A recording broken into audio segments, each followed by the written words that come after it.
Welcome, everybody. Thanks for giving me this opportunity to talk with you. My name is Enzo Zunino. I am here in Ericsson, Chile, in the region. And I have been in the industry for more than 20 years.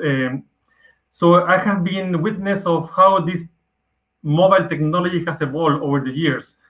I remember talking about 2G back then in 1995, on all the way until we're today almost facing the 5G revolution. And in Latam, we are starting this journey.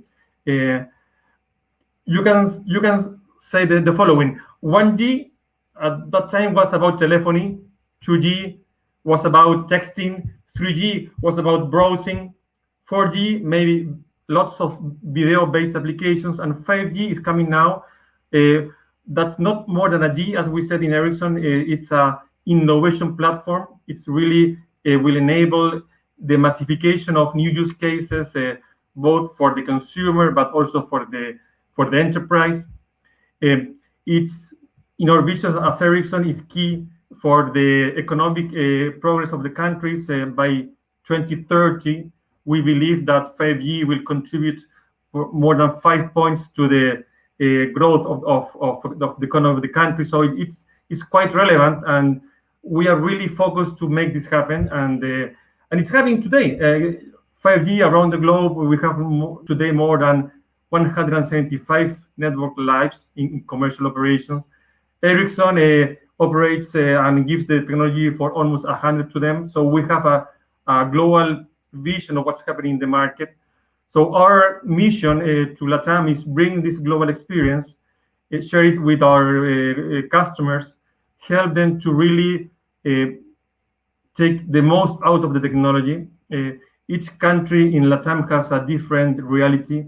So we need to work closely with the operators, with the government, with the universities to really develop a strong ecosystem and a strong number of small partners, startups that can develop new applications for 5G. 5G is an open system. It's a system that brings very specific and key characteristics like much higher performance, extremely low latency, hyperconnectivity. In the actual mobile networks, we are seeing millions of connected users. In 5G, we will see billions. Why? Because it's coming let's say, the connectivity of the things. Everything that will be beneficial to be connected will be connected to a network. So this new reality give us a responsibility to really help the operators to develop new applications, to reach new markets, to reach new segments. And on this is quite relevant that we work closely with all of the local partners. Today, 5G has around 380 million subscribers worldwide. We project that by 2026, this will reach 3.5 billion subscribers. 5G today carries out 10% of the global traffic of mobile networks. By 2026, this will jump to 50% of the global traffic. Only 25% of the population has 5G service today. This will jump to 60% in 2026, and so on. So we are seeing a very fast development of this technology, 2 times faster than 4G. And this is really happening. And in Chile, I'm based in Chile. Chile was the first country in Latam to give 5G licenses. Brazil, some weeks ago, also did the same. So this is starting to happen in Latam.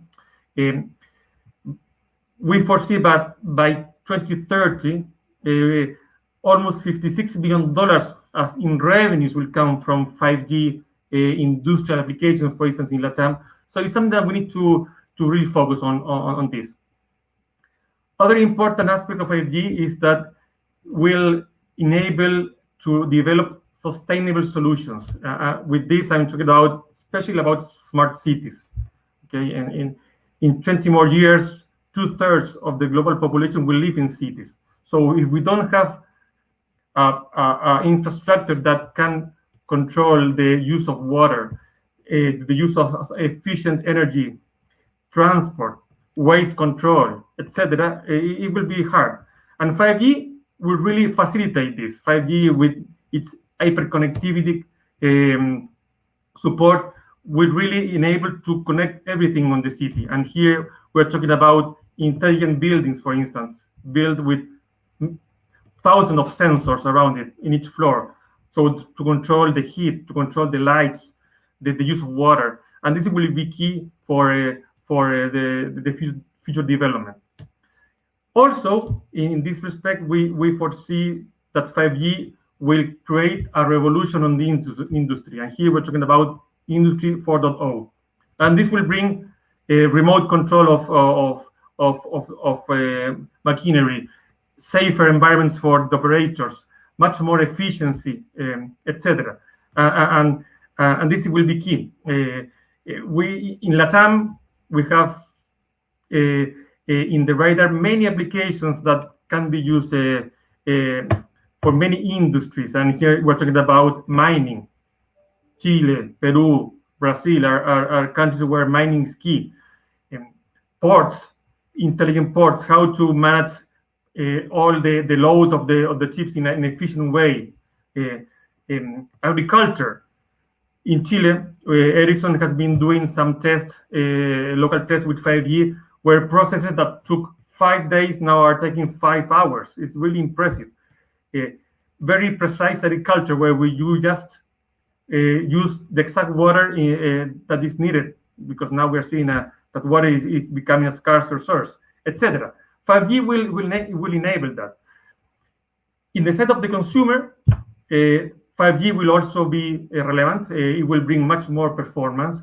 We will start seeing much more high-definition videos on your terminals.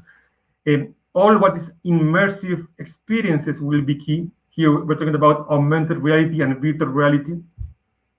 We see here applications in the area of e-commerce, in the area of sports. Online gaming will be really, really key. So this is something that we are supporting and helping operators to develop. And for instance, Chile, that is, we are now in Chile in the middle of the rollout of the networks. Ericsson in the region has been preparing for this, both in training of the people. 5G is a new technology. It's complex, so it needs to be really served by technical for engineers that really knows the system. We have opened a 5G factory in Brazil to provide the networks for all of the region. So it's something that is important. It's something that we will see more and more networks going on in LATAM.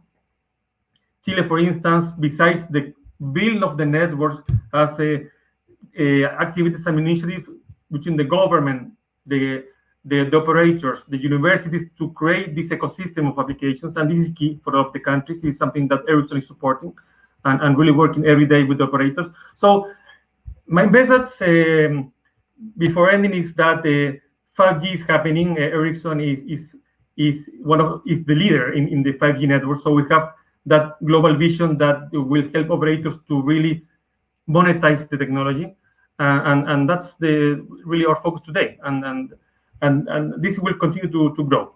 So basically, this is my message. Please feel free to contact me and contact Ericsson in the region if you have needs of support. We really have people that can really help you on developing new applications, on opening startups, or on opening innovation hubs, etc. So you're very welcome, and I remain open for you. So I don't know if we have any other questions, or I am happy to answer them. If not, offline, I also available.